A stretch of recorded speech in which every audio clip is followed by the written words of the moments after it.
Salespeople experience a cocktail of conflicting emotions.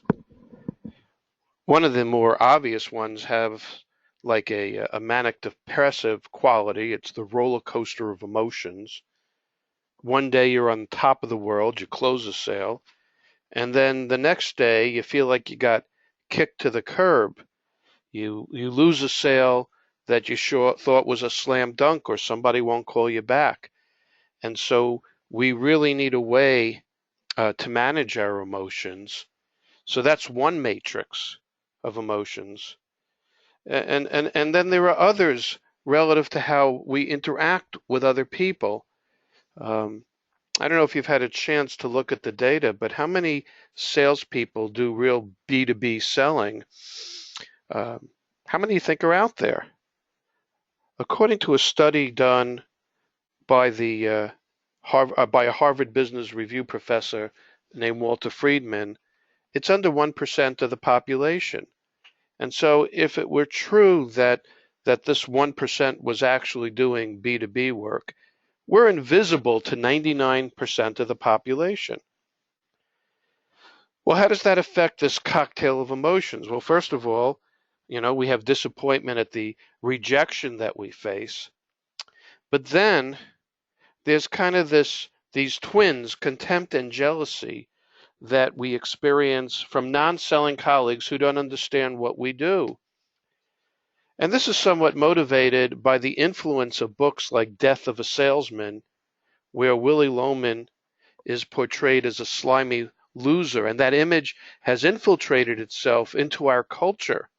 What's worse than buyers and colleagues see us in those terms as a Willy Loman slimy loser. What's even worse is very often salespeople have internalized that image. And so it cuts them off for doing the kind of business development behavior that we need. And it's so sad because salespeople are heroes. But the average person, the 99% who don't do what we do, they may not understand it. So they could have contempt for us because they see us as slimy losers. But then, and this is the weird thing, they're also jealous sometimes because they see salespeople as leading, probably unjustifiably, a glamorous life. We wine and dine, we travel. So we get this contempt and jealousy, which leads to anger on our part at not being recognized for our contribution. You know the old saying, nothing happens until somebody sells something.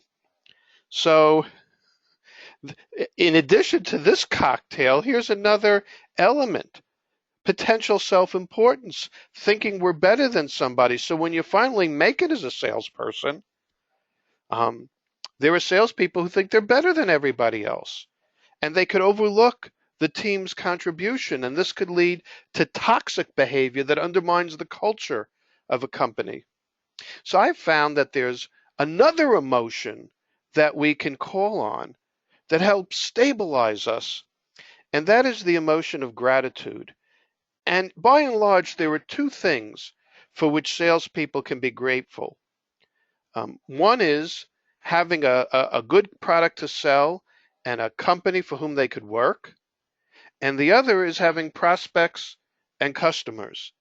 And if we focus our minds on being grateful, I believe it helps us manage all the other negative emotions. Thank you.